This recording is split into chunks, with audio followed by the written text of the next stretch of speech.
Hi everyone. चलिए आज बात करते हैं एक नए टॉपिक की, और वो जो नया टॉपिक है that is blood groups in human being. Blood groups in human being.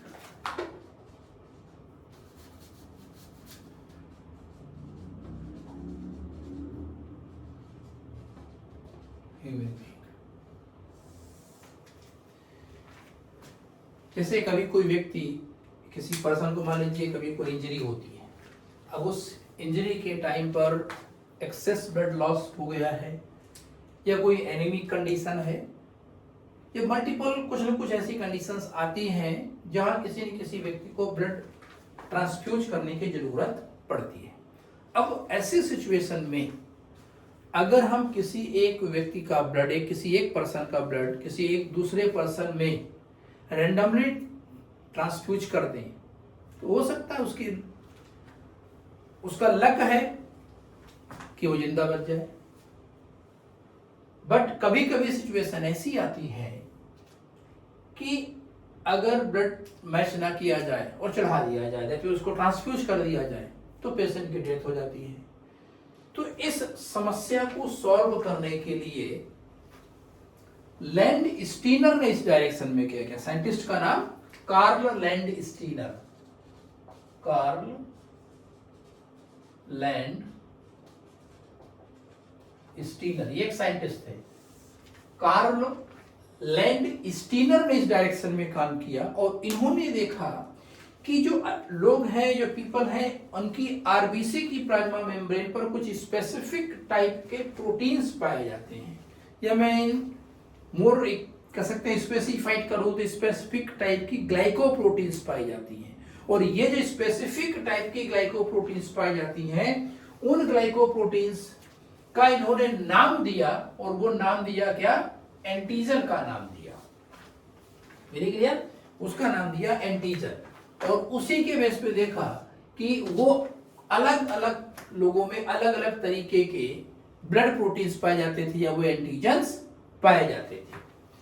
तो देखते हैं वो किस तरीके से इन्होंने इसको डिफरेंशिएट करने की कोशिश की। देखा ये गया कि जैसे कि ये कोई आरबीसी है, ओके, ये कोई एक आरबीसी है, तो इस आरबीसी की प्लाज्मा मेम्ब्रेन में कुछ स्पेसिफिक टाइप के ग्लाइकोप्रोटीन्स पाए जाते हैं। This is RBC plasma membrane, और इस प्लाज्मा मेम्ब्रेन पर ये एक क्या प्रेजेंट है? ग्लाइको प्रोटीन प्रेजेंट है, ये काइंड ऑफ प्रोटीन प्रेजेंट है।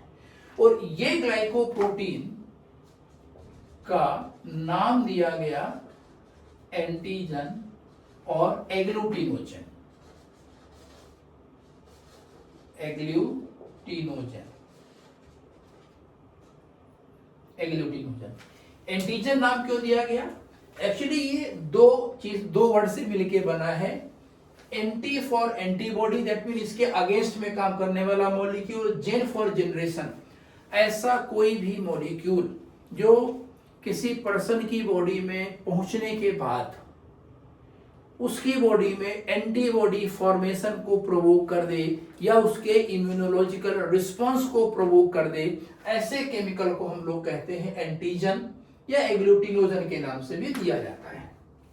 ओके, तो आरबीसी की प्लाज्मा मेम्ब्रेन में कुछ स्पेसिफिक टाइप की प्रोटीन्स पाई जाती है, और वो जो स्पेसिफिक टाइप की प्रोटीन्स हैं, उन्हीं प्रोटीन्स के वेरिएशंस के बेस पर ह्यूमन बीइंग में भी ब्लड ग्रुप्स को अलग अलग तरीके से डिफरेंशिएट किया गया। जैसे यहां पर जो एक कह सकते हैं जो ब्लड प्रोटीन्स होती हैं, जो ग्लाइकोप्रोटीन्स होती हैं, the glycoprotein may be either A और B, या इसको लिख दिया गया एंटीजन ए, एंटीजन ए, और इसको लिख दिया गया एंटीजन बी। तो प्लाज्मा मेम्ब्रेन पर या तो एंटीजन ए है या तो फिर एंटीजन बी है, या फिर कंडीशन क्या मिली, बोथ, या फिर both antigen A and B मिला। चौथी कंडीशन एक और भी मिली लेटर, और वो कंडीशन क्या मिली कि देयर इज नो एंटीजन, कोई भी एंटीजन नहीं। आरबीसी की प्लाज्मा मेम्ब्रेन पर पाया जाने वाला ये जो ग्लाइकोप्रोटीन्स है, या तो ये इसका ए टाइप होगा या बी टाइप होगा या दोनों होंगे या दोनों में से कोई भी नहीं होगा। एक्चुअली जिस समय इन एंटीजन की डिस्कवरी हुई तो लैंड स्टीनर ने सिंपल इंग्लिश अल्फाबेट का यूज किया। इसके पीछे कोई स्पेसिफिक साइंस दूसरा नहीं कि ए बी ही नाम क्यों दिए गए, जस्ट एक नॉर्मल उन्होंने इंग्लिश अल्फाबेट का यूज किया, और उस इंग्लिश अल्फाबेट का यूज आज में भी होता चला जा रहा है, उसमें कोई चेंजेस आगे फर्दर लोगों ने नहीं किए। तो आरबीसी की प्लाज्मा मेम्ब्रेन पर कुछ स्पेसिफिक प्रोटीन्स पाई जाती हैं, उन प्रोटीन्स को हम एंटीजन ए या बी कहते हैं। कुछ लोगों के आरबीसी की प्लाज्मा मेम्ब्रेन एंटीजन ए होगा, किसी में बी होगा, किसी में दोनों, किसी में कुछ नहीं होगा। तो जिन लोगों में एंटीजन ए होता है इनका जो ब्लड ग्रुप माना गया वो ए माना गया। तो similarly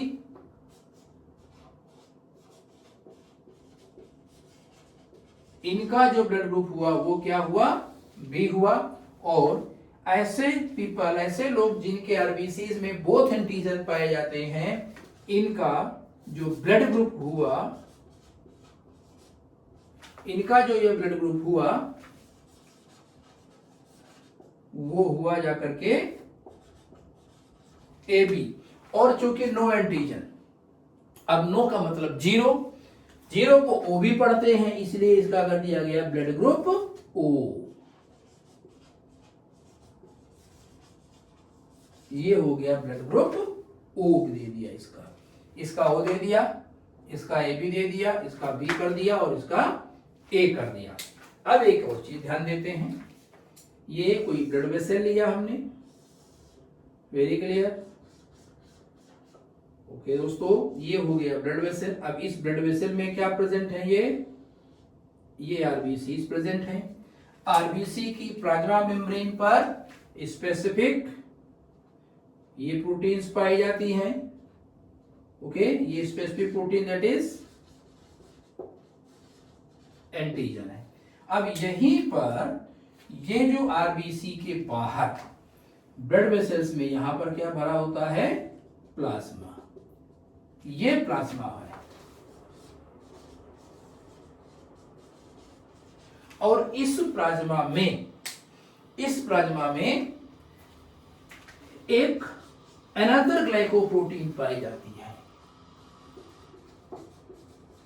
another glycoprotein present, another glycoprotein present, and it is known as antibody. इसको हम एंटीबॉडी बोलते हैं या एग्लूटिनिन बोलते हैं, एग्लूटिनिन। ये कौन से प्रोटीन्स हैं, these react with एंटीजेंस, ये एंटीजन से रिएक्ट करने वाली प्रोटीन्स हैं। मींस ब्लड में दो टाइप के स्पेसिफिक प्रोटीन्स हैं, जो एक तो आरबीसी में प्रेजेंट है और उस आरबीसी में प्रेजेंट प्रोटीन से रिएक्ट करने, और कौन सा, मिसमैच से रिएक्ट करने के लिए जो प्रोटीन पाई जाती है वो दूसरी होती है, कौन सी, एंटीबॉडी होती है, जो प्लाज्मा में पाई जाती है। तो जो नेमिंग या कह सकते हैं टाइप ऑफ ब्लड ग्रुप, जिसको हम एबीओ ब्लड ग्रुप बोलते हैं, वो टाइप ऑफ ब्लड ग्रुप या ABO blood grouping depends upon glycoprotein present on RBC, not on the basis of glycoprotein present in blood plasma. Very clear? तो एक तो ये कंडीशन आ गई। अब थोड़ा इसको और आगे लेके चलते हैं, जरा इसका जेनेटिक बेसिस क्या है। जैसे सिंपल अगर हम इसकी बात करते हैं तो in human being there is a gene termed as I, ये I जीन होता है और इस जीन I के एलील है। वो एलील्स क्या है? IA, IB और तीसरा एलील बनाइए I0 या कभी इसको स्मॉल I भी लिख देते हैं। ये एक जीन एलील है, एक जीन आई है, उस आई के 3 एलील फॉर्म्स मिलेलिक फॉर्म्स हैं IA, IB एंड I0। जब जेनेटिक कंडीशंस आती है तो जरा यहां देखते हैं क्या क्या सिचुएशंस बनती है।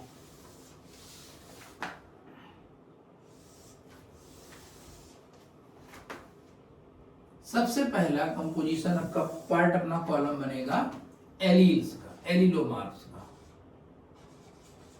एलिलोमार, यहां एलील्स, यहां पर हो गया या कह सकते हैं यहां पर एलिलोमार्फ हो गया, तो यहां पर फिनोटाइप हो गया, ये इसको कह सकते हैं जीनोटाइप भी लिख सकते हैं हम यहां पर इसको जीनोटाइप। तो यहां पर ये बना फिनोटाइप, ये कह सकते हैं एंटीजन, और इस कॉलम में आता है ब्लड ग्रुप। ये हो गया ब्लड ग्रुप। Very clear? एक कॉलम में यहां और ऐड ऑन कर देता हूं, ओके, जो जीन आई से गवर्न नहीं होता है, याद रखिएगा, ये अलग कंडीशंस है। यहां मैं लिख देता हूं एंटीबॉडी। ये एंटीबॉडी जीन आई से गवर्न नहीं है, याद रखिएगा, ये एंटीबॉडी है। और एंटीबॉडी कहां प्रेजेंट होगा? इन प्लाज्मा प्रेजेंट होगा, जबकि antigen on RBC plasma membrane. अब मान लीजिए इसके मल्टीपल कंपाउंड कैसे कैसे बनेंगे। जैसे एक कंडीशन बनेगा IA, मतलब होमोजाइगस फॉर जी, ओके, होमोजाइगस होगा, और जब ये होमोजाइगस तब भी यहां पर ये एंटीजन ए बनेगा, blood group A B, sorry blood group A होगा। और ऐसे लोगों में जो अपोजिट एंटीबॉडी प्रेजेंट होता है वो बनते हैं हम बी, यहां पर ये बी एंटीबॉडी प्रेजेंट होगा। जिन लोगों का ब्लड ग्रुप, जिन लोगों का होमोजाइगस कंडीशन में एलिलिक फॉर्म कंपोनेंट या एलिलोमार्फ या जीनोटाइप ए होगा, उनमें एंटीजन ए बनेगा, ब्लड ग्रुप ए होगा, और उनके ब्लड प्लाज्मा में एंटीबॉडी भी प्रेजेंट होता है। लेकिन अगर यही हेट्रोजाइगस कंडीशन आ जाए, क्योंकि ये वाला जो कंपोनेंट है, ये जो एलील है, ये एलील डोमिनेंट एलील है, ये डोमिनेंट एलील है, ये भी डोमिनेंट है, बी भी डोमिनेंट है, और ये वाला कंपोनेंट, ये जो एलीलिक फॉर्म है ये रिसेसिव है। वेरी क्लियर, ये वाला पोर्शन क्या है, वो रिसेसिव है। ओके, तो अब जो कि यहां पर ये डोमिनेंट है तो एक्सप्रेस कर गया। यहां के केस में ये वाला डोमिनेंट और ये वाला है रिसेसिव, और नॉर्मल जेनेटिक्स में ये होता है कि जब एक डोमिनेंट और एक रिसेसिव एलील होता है तो केवल डोमिनेंट वाला एक्सप्रेस करेगा, रिसेसिव वाला एक्सप्रेस नहीं करेगा। इस केस पर यहां पर जो फिनोटाइपिक कंडीशन एंटीजन बनाने वाला आया ए ब्लड ग्रुप हुआ ये ए, और ऐसे लोग जिनका ब्लड ग्रुप ओ ए होता है उनके ब्लड में एंटीबॉडी, ठीक है, एंटीबॉडी वही रहेगा, बी रहेगा। देन दूसरी कंडीशन आई आई बी, और ये आई बी, तो वही चीज यहां चालू हो गई। तो यहां पर ये एंटीजन ए बनेगा, ब्लड ग्रुप एंटीजन बी बनेगा, ब्लड ग्रुप बी होगा, और एंटीबॉडी ए होगा। देन ये आई बी और ये आई ओ, फिर वही सेम चीज एंटीजन बी बनेगा, ब्लड ग्रुप बी होगा और यहां पर एंटीबॉडी ए होगा। देन द कंडीशन में B IO and IO। Another allelic form IA और ये IB। अब ये दोनों डोमिनेंट हैं और जब ये दोनों डोमिनेंट हैं तो दोनों का एक्सप्रेशन होगा, दोनों एंटीजन बनेंगे तो ब्लड ग्रुप होगा ये AB। जिन लोगों का ब्लड ग्रुप AB होता है, मतलब जिनमें दोनों एंटीजन प्रेजेंट होते हैं, ऐसा देखा है गया है कि उनके प्लाज्मा में कोई भी एंटीबॉडी नहीं मिलता है।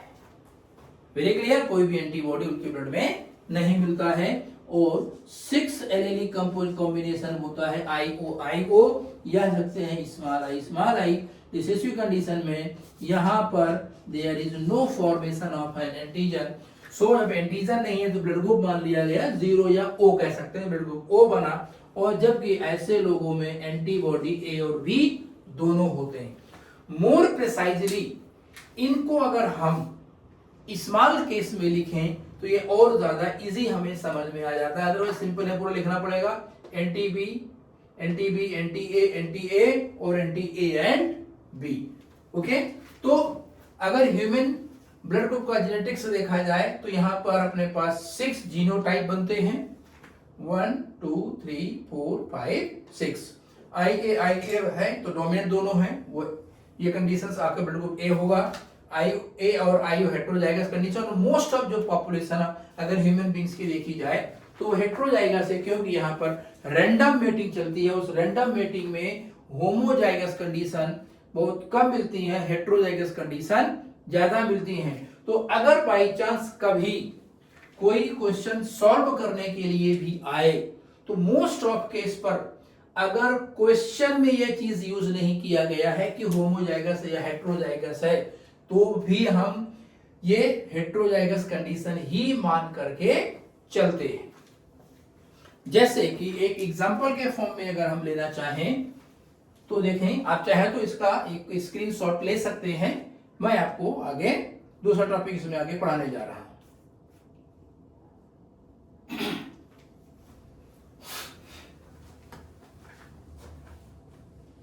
होप कि आपका स्क्रीनशॉट हो गया होगा। चलिए मैं आगे देखता हूं इसमें आगे क्या समझ सकते हैं।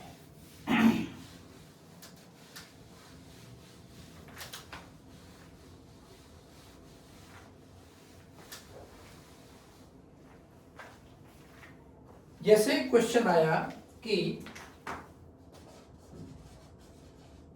फादर का ब्लड ग्रुप A है और मदर का ब्लड ग्रुप B है, तो what are the possible blood groups in their children.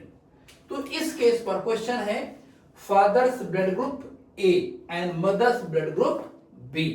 Means इस क्वेश्चन में होमोजाइगस टर्म यूज नहीं किया गया है। इस सिचुएशन में हम इस हेटेरोजाइगस कंडीशन को लेकर के चलेंगे। मतलब फादर का जीनोटाइप हम लोग लिखने वाले हैं IAIO और मदर का ब्लड ग्रुप लिखने वाले हैं IB एंड IO। वही मेंडेलियन क्रॉसिंग करा दिया जाए, ये वाली कंडीशन है तो ये बना IA IB, फिर इसको हमने इससे क्रॉस करा दिया तो ये बना IA IO। इसकी क्रॉसिंग यहां करा दी जाए तो ये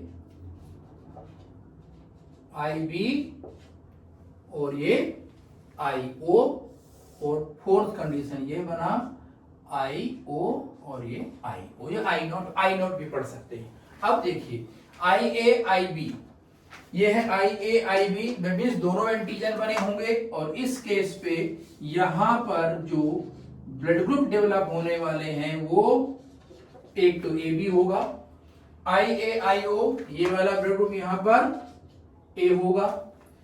इसके केस में देखें तो ये ब्लड ग्रुप B होगा और इसके केस में ब्लड ग्रुप ये O होगा। मींस अगर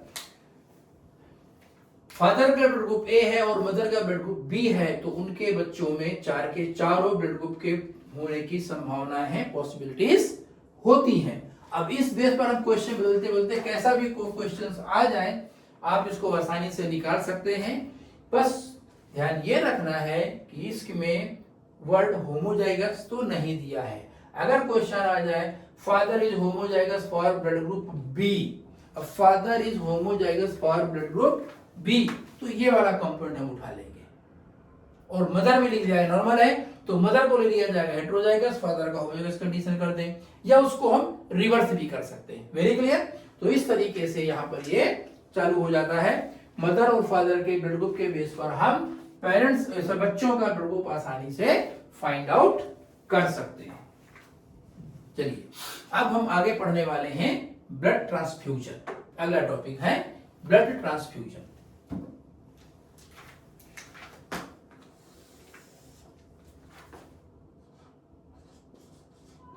ब्लड ट्रांसफ्यूजन, ये ब्लड ट्रांसफ्यूजन का केस हम पढ़ने जा रहे हैं।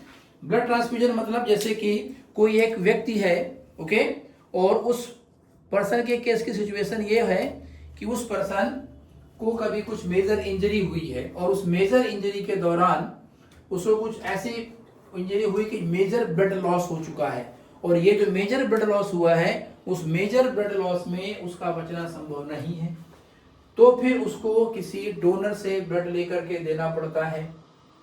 या फिर मान लीजिए कोई सर्जरी है, उस सर्जरी में भी ब्लड लॉस होने के चांसेस ज्यादा रहते हैं, तो इस केस पर भी उस पर्सन को ब्लड ट्रांसफ्यूज देने की जरूरत होती है, ट्रांसफ्यूज करने की जरूरत होती है। तो इस केस पर जरूरत यह है कि हम डोनर और रेसिपिएंट दोनों का क्या करते हैं, ब्लड प्रोफाइलिंग करते हैं। और ये ब्लड प्रोफाइलिंग करना इसलिए जरूरी है क्योंकि जब ब्लड का ट्रांसफ्यूजन किया जाए तो रेसिपिएंट की बॉडी में कोई भी अनवांटेड एक्टिविटीज ना होने पाए। Very clear. इस मतलब ये अपने पास कोई एक पेशेंट है,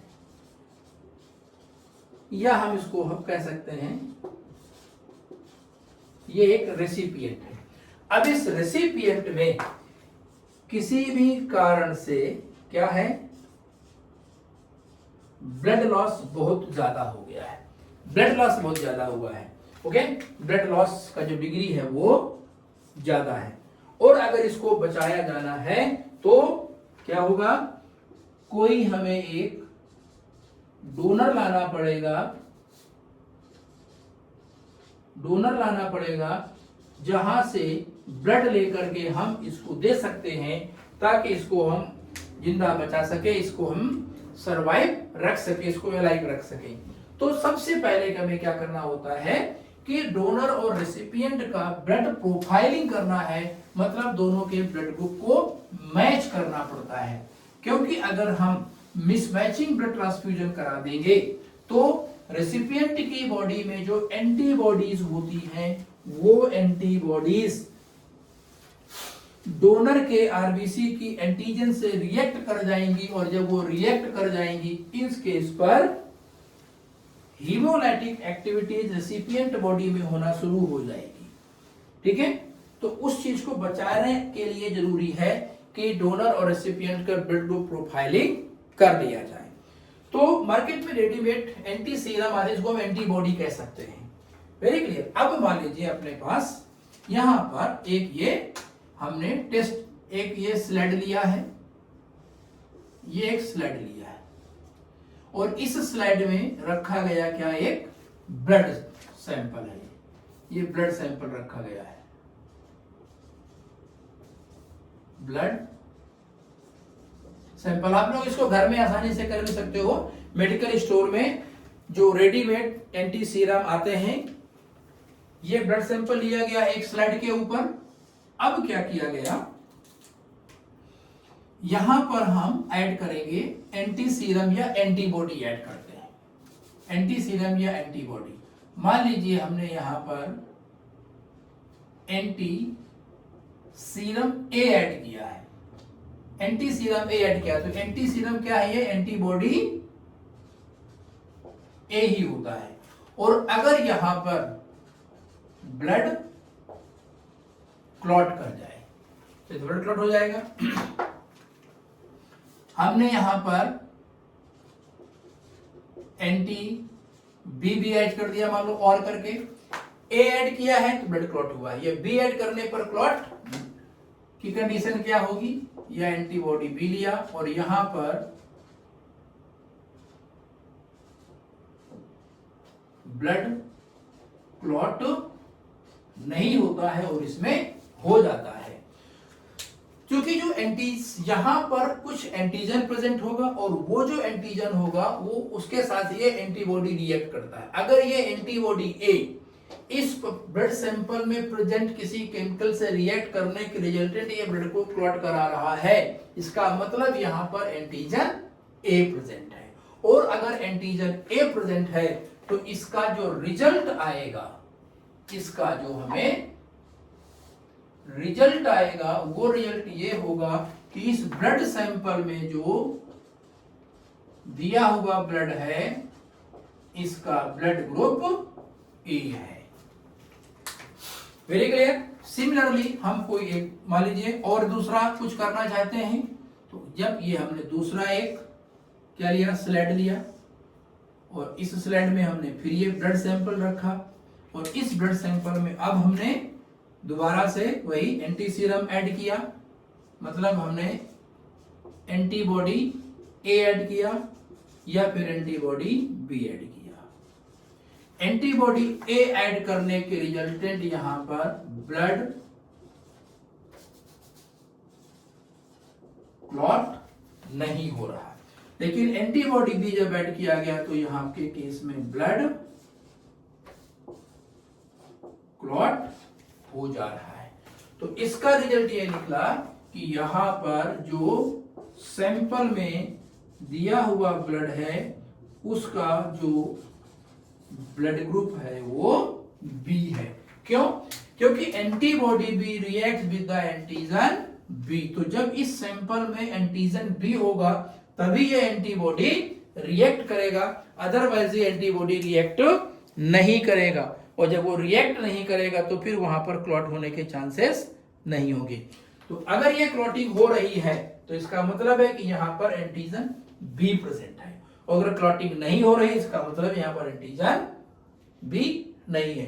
तो क्लॉटिंग हो गया तो सीधा सा मतलब यहां पर एंटीजन बी है, और अगर एंटीजन बी है तो ब्लड ग्रुप बी होगा। देन तीसरे में कंडीशन क्या आ जाए, ये हमने सैंपल लिया, इस सैंपल में हमने ए या बी में से कोई ऐड कर दिए, एंटीजन ए सॉरी एंटीबॉडी ए और एंटीबॉडी बी, और इन दोनों के केस में अगर ये ब्लड क्लॉट कर जाए, दोनों के केस में अगर ये ब्लड क्लॉट कर जाएगा तब यहां पर ब्लड ग्रुप होगा क्या, ए बी।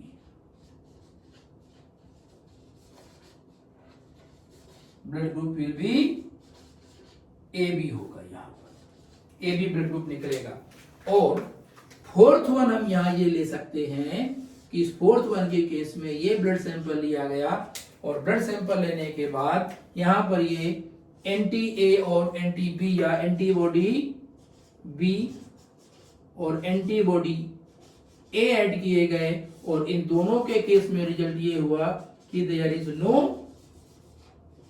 क्लॉटिंग। अब अगर क्लॉटिंग नहीं है तो सीधा सा मतलब ये है कि इस ब्लड सैंपल में कोई भी एंटीजन नहीं प्रेजेंट है, और जब कोई भी एंटीजन नहीं प्रेजेंट होगा तो सिंपल सी चीज कहेंगे कि ऐसे पर्सन का जो ब्लड ग्रुप है वो ओ होगा। तो घर पे अगर हम लोगों को भी अगर मान लीजिए कभी आपका मन करे कि चलिए भाई अपना ब्लड ग्रुप टेस्ट किया जाए, या अपना किसी रिलेटिव का ब्लड ग्रुप या किसी अपने पड़ोसी का ब्लड ग्रुप टेस्ट करना है, तो मेडिकल स्टोर में ये एंटी सीरा अवेलेबल होते हैं। एंटी सीरा लेके आइए, एक निडल लीजिए जो उसको प्रॉपर तरीके से स्टरलाइज कर लें। सबसे पहली चीज तो दोस्तों मैं ये कहना चाहूंगा, घर में करे ही मत, ओके। कहीं निडल अगर जो नीडल आप यूज करेंगे वो कहीं स्टरलाइज नहीं हुई तो हो सकता है कोई इन्फेक्शन हो जाए। तो बेटर तरीका तो यही है कि घर में करें ही ना, बेटर है कि भाई पैथोलॉजी लैब में जाके करवा लो, सबसे बेस्ट तरीका वही होता है। फिर भी अगर आपको करना ही करना, वैसे तो कोई भी जो स्कूल्स है 11th के खासकर जो पढ़ा स्कूल्स हैं उन स्कूल्स में तो ये प्रैक्टिकल में आता ही आता है, ब्लड ग्रुप टेस्ट करने के लिए आता ही आता है, और टीचर्स कराते भी हैं बहुत सारे। तो क्या करते हैं, एक हम लेंगे निडल, उसको अच्छी तरीके से हम स्टरलाइज कर लेंगे, यहाँ फिंगर को प्रॉपर तरीके से स्टरलाइज कर देंगे, बिल्कुल थोड़ा सा इसमें इसको प्रिक करेंगे तो एक ब्लड ड्रॉप आ जाएगी, और इस ब्लड ड्रॉप को अपने स्लाइड पे रख लिया। स्लाइड में रखने के बाद आप anti A anti B use करिए। ऐड करने के बाद अगर ए में क्लॉट हो जाए तो इसका समझ जाइए क्या कि ब्लड ग्रुप उसका ए है, क्लॉट नहीं हुआ मतलब उसका बी है। दोनों के डालने पर क्लॉट हो जाए तो वो क्या है, ए बी होगा, और दोनों के डालने पर क्लॉट ना हो तो वो क्या होगा, ब्लड ग्रुप ओ होगा। Very clear. चलिए अब देखते हैं डोनर और रेसिपिएंट रिलेशनशिप्स कैसे होती हैं, उसको जरा समझने की कोशिश करते हैं।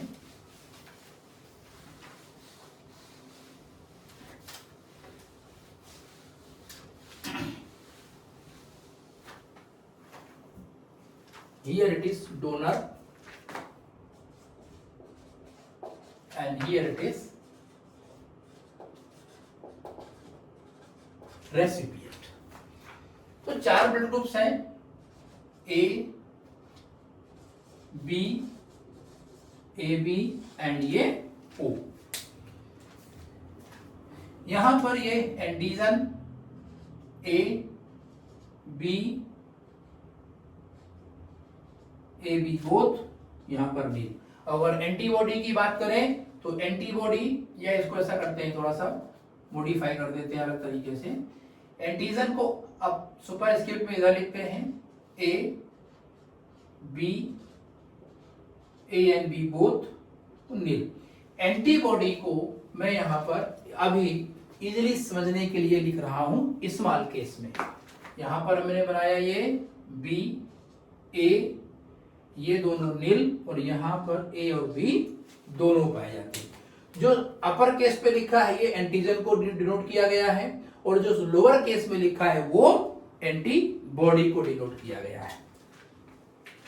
अब रेसिपिएंट भी, भाई लोग तो चार ही टाइप के ब्लड ग्रुप मेजर पाए जाते हैं हमारे नेचर में, ह्यूमन पॉपुलेशन में तो चार की हम बात कर रहे हैं, तो चार में कोई भी हो सकते हैं।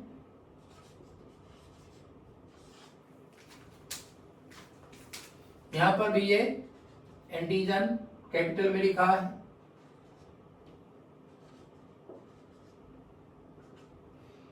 यहां पर ये स्मॉल केस में एंटीबॉडी शो किया गया है।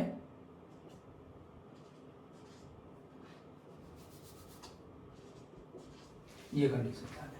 अब देखिए यहां पर ब्लड ग्रुप ए का और ब्लड ग्रुप इस ए का, मतलब ये इस डोनर का और इस डोनर का जो एंटीजन है वो मैच कर रहा है, और अगर दोनों का एंटीजन मैच कर जाएगा तो रेसिपिएंट बॉडी का ये जो एंटीबॉडी होगा वो इसके एंटीजन से जनरली रिएक्ट नहीं करेगा। Very clear. और एक चीज और भी है, जल्दी ये है कि वाई द एंटीबॉडी, ठीक है ना, antibody of donor does not react with the antigen of recipient. Antibody of donor क्यों रिएक्ट नहीं करता है? एक्चुअली जब ब्लड ट्रांसफ्यूजन होता है तो जब डोनर का ब्लड किसी रेसिपिएंट की बॉडी में पहुंचेगा तो डोनर की बॉडी का जो एंटीबॉडी होता है, डोनर के ब्लड में जो प्रेजेंट एंटीबॉडी होता है वो बहुत ही ज्यादा कह सकते हैं कि डाइल्यूट हो जाता है after reaching in the body of recipient. क्यों? रेसिपिएंट की बॉडी का ब्लड वॉल्यूम कितना है?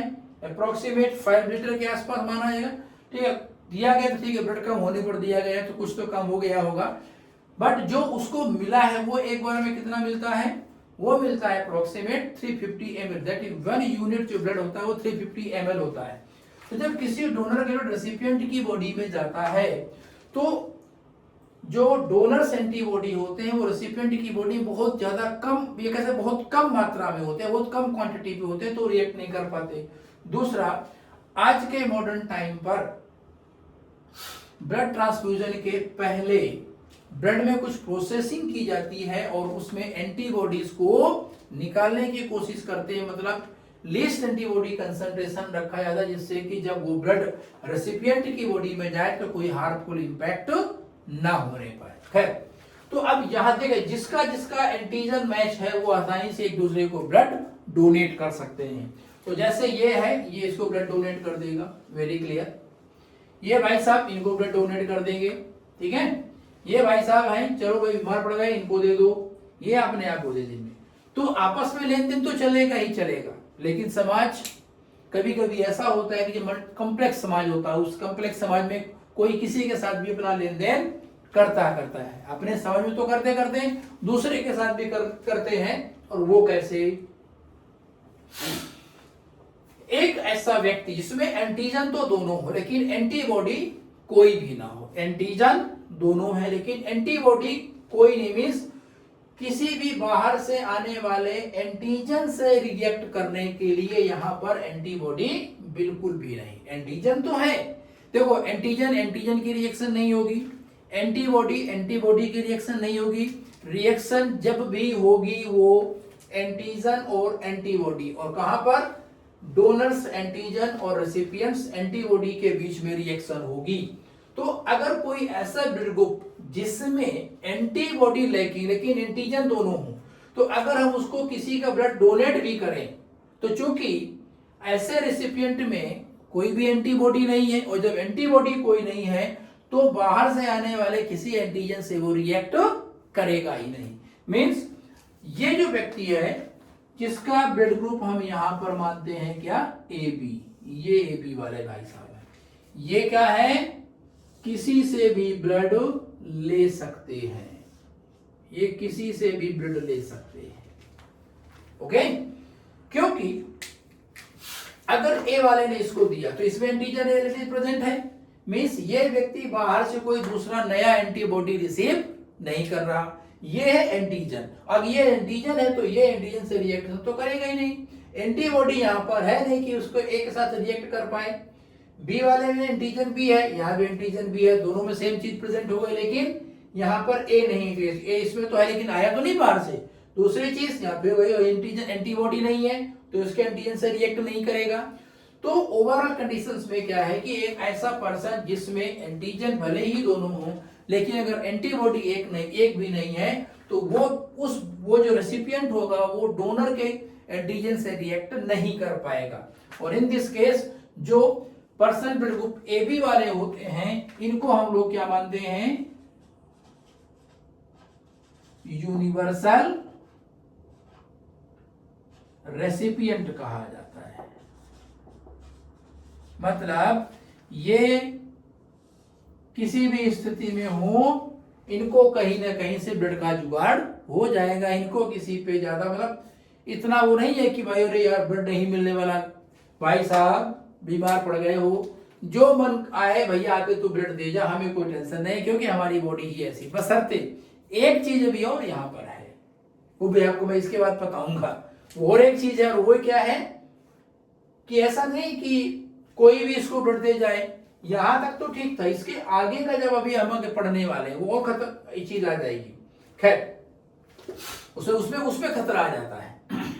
अब कोई एक व्यक्ति या कोई एक डोनर ऐसा है जिसमें एंटीजन एक भी नहीं है लेकिन एंटीबॉडी हो, एंटीजन एक भी ना हो, मींस अगर वो व्यक्ति किसी को ब्लड डोनेट करे, अगर वो व्यक्ति किसी को ब्लड डोनेट करे तो रेसिपिएंट को कहीं बाहर से नया एंटीजन मिलेगा ही नहीं।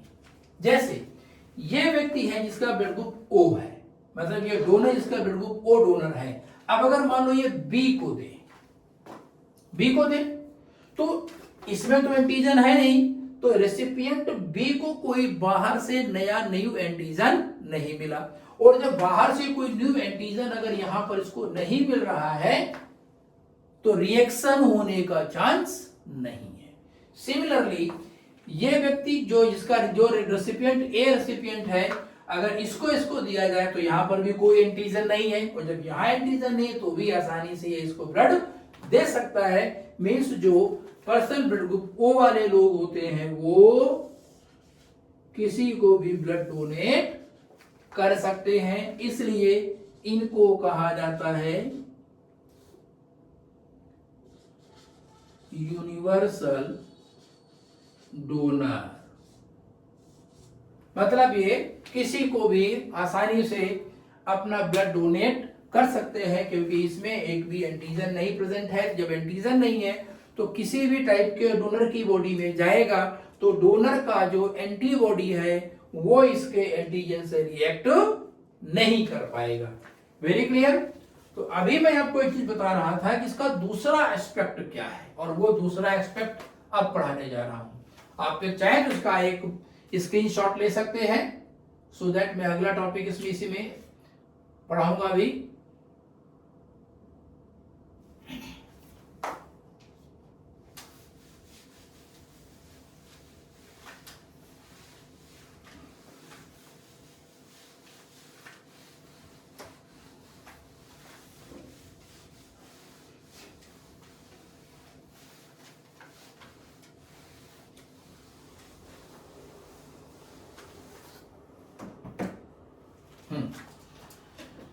जो दूसरा पैरामीटर है जो ब्लड ट्रांसफ्यूजन में यूज किया जाता है, और वो दूसरा पैरामीटर है किसका, एक अनदर ब्लड प्रोटीन का, जिसको नाम देते हैं हम लोग RH फैक्टर।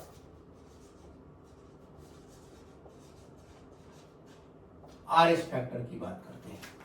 RH फैक्टर देखिए साहब, जो आरबीसीज है, इन आरबीसीज में ये मैंने पहले भी आपको बताया कि एक ग्लाइकोप्रोटीन पाई जाती है, जिस ग्लाइकोप्रोटीन का नाम है एंटीजन। इसको हम क्या बोलते हैं, एंटीजन बोलते हैं। लेटर ऑन, और ये डिस्कवरी का चांस बना कैसे, जैसे मान लीजिए ब्लड ट्रांसफ्यूजन हो गया, अब कोई एक पर्सन है, ओके, ये कोई पर्सन है पी। अब इस पी पर्सन को किसी आर ने पहली बार ब्लड दिया था, देन केवल इस प्रोफाइल मैचिंग पर आर वाले व्यक्ति ने इस पी को ब्लड डोनेट किया, पी ठीक हो गया, कोई फर्क नहीं पड़ा। Very clear. ये भाई साहब थोड़ा ज्यादा है, स्टंटबाजी करने वाले आदमी हैं, तो कहीं स्टंट करते करते फिर कहीं गिरे और मेजर ब्लड लॉस हो गया। तो चूंकि ये जो आर है इसका जिगरी दोस्त है, फिर इसको ब्लड डोनेट करने पहुंच गया। और चूंकि प्रीवियस टाइम पर ब्लड प्रोफाइल मैचिंग हो ही चुकी थी, तो हो सकता है दोबारा ब्लड मैचिंग ना की जाए। तो चूंकि अभी तक इसको बोलेंगे, इस स्टेज तक साइंटिस्ट को भी ये पता ही नहीं है कि ब्लड में एंटीजन ए और बी के अलावा कुछ और भी हो सकता था। तो वही दोबारा से मान लो अगर ब्लड मैचिंग किया तो भाई इसका भी ए है और मान लो इसका भी ए है, तो इन भाई साहब ने दोबारा इनको ब्लड डोनेट कर दिया। और जब सेकेंड टाइम में इन्होंने ब्लड इनको डोनेट किया, then it becomes problem for P. Very clear. तो ये प्रॉब्लम फॉर पी है, वो इतनी हो सकती थी, ये तो इतनी हो गई कि वो पी से बन गया लेट। ठीक है, अब वो साहब क्या सिचुएशन है उसको हम यहां समझने की कोशिश करते हैं। तो जब ऐसे कुछ केसेस आए, और खास के भाई रिसर्च तभी होगी जब कुछ सामने आएगा, जब ऐसे कुछ केसेस आए कि जिन पर्सन को एक बार ब्लड ट्रांसफ्यूजन हो चुका था उनको दोबारा से ब्लड दिया जा रहा है, तो इस केस पर उनको एक कह सकते हैं साइंटिफिक कम्युनिटी में ये बात आई होगी दिमाग में कि भाई इन्हीं लोगों में क्यों हुआ। तो फिर उनके ब्लड सैंपल को दोबारा से एनालिसिस किया गया, और जब उनके ब्लड सैंपल को दोबारा से एनालिसिस किया गया तो देखा ये गया कि, और ये डिस्कवरी सबसे पहले हुई कहां थी, रीसस एक मंकी था, उसके आरबीसीज में देखा गया कि इस एंटीजन के अलावा यहां पर एक प्रोटीन और पाई जाती है, और वो जो प्रोटीन है उसी का नाम दिया गया RH factor. Means basically there is a additional antigenic protein, this is additional antigenic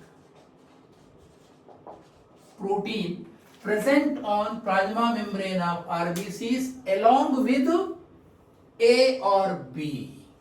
मतलब A और B तो होंगे ही होंगे, एंटीजन A या फिर ये B तो होगा ही होगा। इसके अलावा एक additional blood protein, antigenic protein RBC की प्लाज्मा मेम्ब्रेन में पाई गई और उस एडिशनल ब्लड प्रोटीन का नाम दिया गया RH, क्योंकि first time this kind of protein was discovered in Rhesus monkey. Okay, तो ये RH है, ये रीसस यहां से लिया गया है, ये रीसस मंकी से RH निकाला गया है। अब ये जो RH फैक्टर है, the same protein also present in human में पाई जाती है। अब सपोज यहां पर जो ब्लड ग्रुप है, ये ब्लड ग्रुप क्या है? ए है।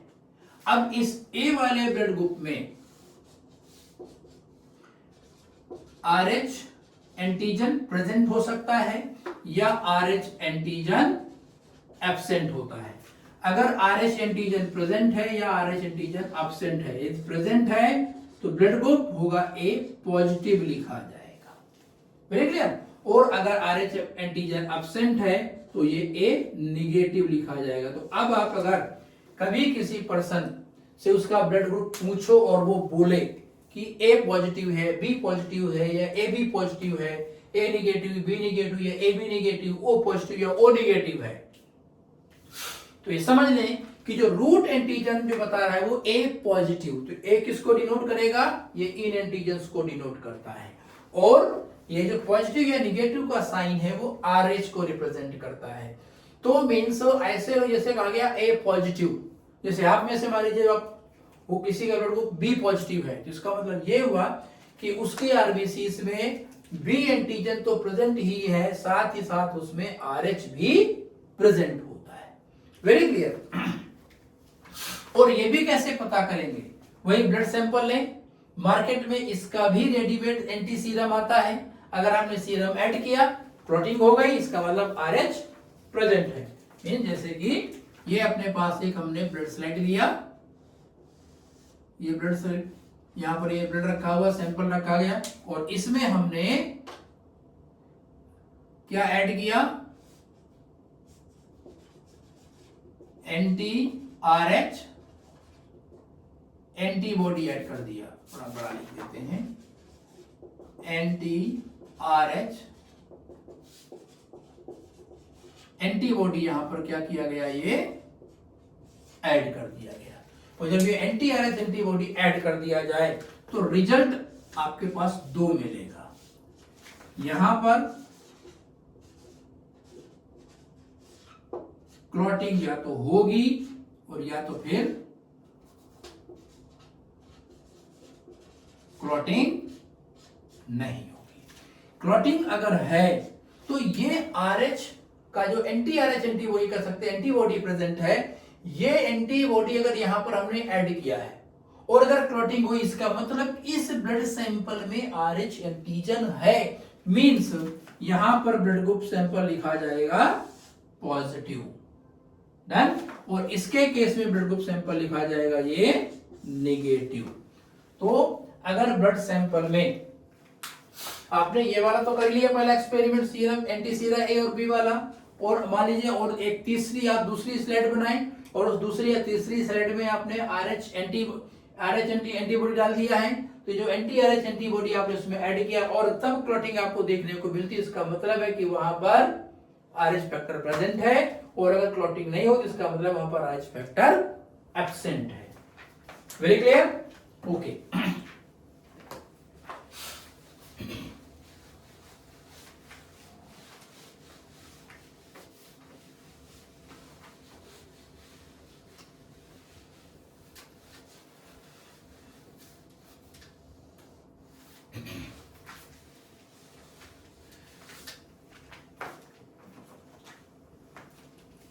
अब RH या कंपैटिबिलिटी की बात करते हैं।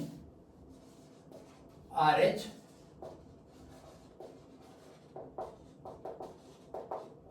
कंपैटिबिलिटी, और ये RH कंपैटिबिलिटी कैसे है? जैसे मैंने यहां पर लिख दिया donor and here we have recipient. Simple मैं यहां पर पॉजिटिव नेगेटिव रिप्रेजेंट कर रहा हूं।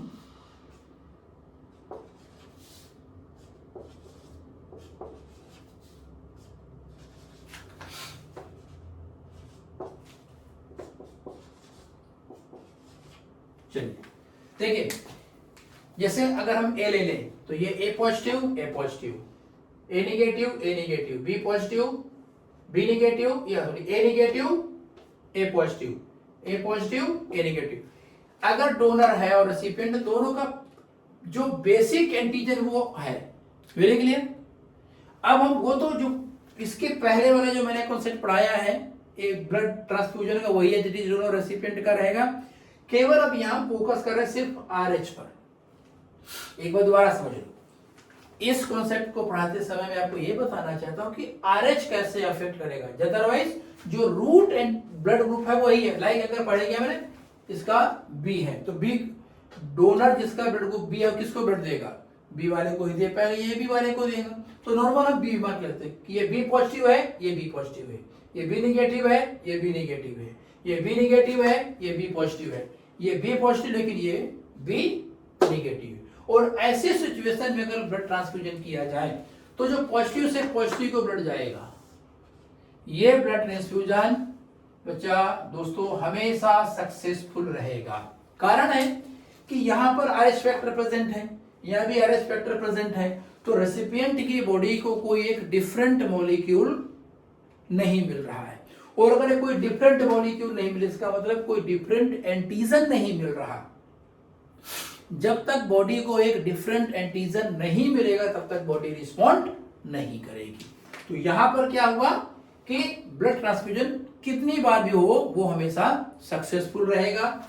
यहां पे नेगेटिव, ये पॉजिटिव, मींस ना तो डोनर में आरएच का फैक्टर प्रेजेंट है ना रेसिपिएंट में प्रेजेंट है।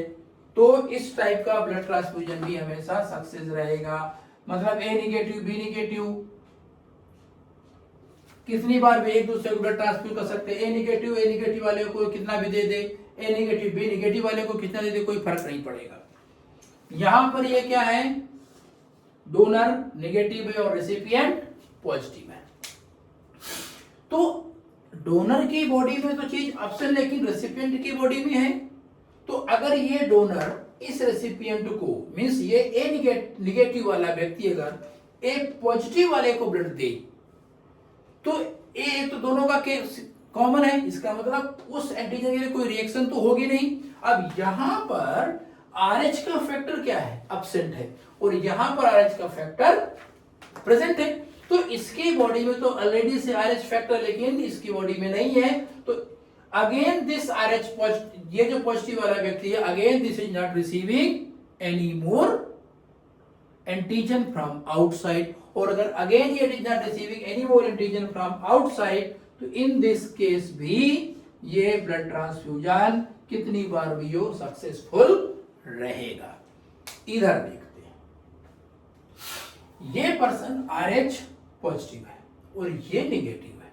मींस अगर मान लें कि ये ए पॉजिटिव मैं लिख देता हूं, यहां पर ये ए पॉजिटिव है और ये ए नेगेटिव है क्या कि जब इसके केस में जब पहला ट्रांसफ्यूजन हुआ, टॉकिंग अबाउट फर्स्ट ट्रांसफ्यूजन, ये जो फर्स्ट ट्रांसफ्यूजन होगा ये सक्सेसफुल रहता है। कारण है कि जब पहली बार किसी पॉजिटिव वाले व्यक्ति ने, मतलब आरएच पॉजिटिव वाले व्यक्ति ने आरएच नेगेटिव वाले को अपना ब्लड डोनेट किया, तो फर्स्ट टाइम उसकी बॉडी में इम्यूनोलॉजिकल रिस्पॉन्स नहीं होता है। अब न होने के पीछे का कारण क्या है, देखिए जब इसके बॉडी से यहां पर क्या पहुंचा, एक नया एंटीजन पहुंचा। एंटीजन प्रेजेंट कहां होता है, आरबीसी में प्रेजेंट है। एंटीजन प्रेजेंट कहां है, आरबीसी में प्रेजेंट है। और आरबीसी का लाइफ स्पेन कितना है, 120 डेज होता है। तो जब तक इम्यून सिस्टम रेडी होता है to respond the antigen that is RH, जब तक इस रेसिपिएंट का इम्यून सिस्टम अपने आप को प्रिपेयर करेगा कि बाहर से आने वाले एंटीजन आरएच को डिस्ट्रॉय करने का काम शुरू करे, तब तक तो बाहर से आई, मतलब डोनर की आई हुई आरबीसीज बहुत सारी डिस्ट्रॉय हो चुकी होंगी, क्योंकि यहां जो इम्यून रिस्पॉन्स होगा वो एक्वायर्ड इम्यून रिस्पॉन्स होगा, और एक्वायर्ड इम्यून रिस्पॉन्स 2 से 3 महीने टाइम लेता है पूरी तरीके से डेवलप होने में। तो जब तक तो ये इम्यून सिस्टम डेवलप हुआ है काम करने के लिए, तब तक तो जिस पर काम करना है वो ही खत्म हो चुका है। तो कैसे काम होगा? दैट इज वाई कि जो फर्स्ट ब्लड ट्रांसफ्यूजन होगा वो सक्सेसफुल रहेगा। लेकिन जैसे ही सेकेंड ट्रांसफ्यूजन होगा, ये जो इस पर्सन में जब सेकेंड ट्रांसफ्यूजन करेंगे, तो इस सेकेंड ट्रांसफ्यूजन में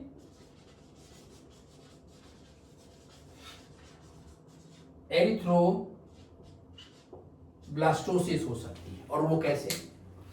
जब पहला ट्रांसफ्यूजन हुआ तो रेसिपिएंट की बॉडी को नया एंटीजन मिला, और जब रेसिपिएंट की बॉडी को एक नया एंटीजन मिलेगा तो उसकी बॉडी में इम्यून रिस्पॉन्स हुआ। अब उस इम्यून रिस्पॉन्स के टाइम पर 2 टाइप की सेल बनती है। एक होती है इफेक्टर सेल जो इमीडिएटली काम करती है, वेरी क्लियर, और दूसरी बनती है मेमोरी सेल्स। जो मेमोरी सेल्स होती है बहुत क्विक रिस्पॉन्स करती हैं। पहली बार में जो इफेक्टर सेल बनी उसको बनने में 2 से 3 महीने का टाइम लग गया।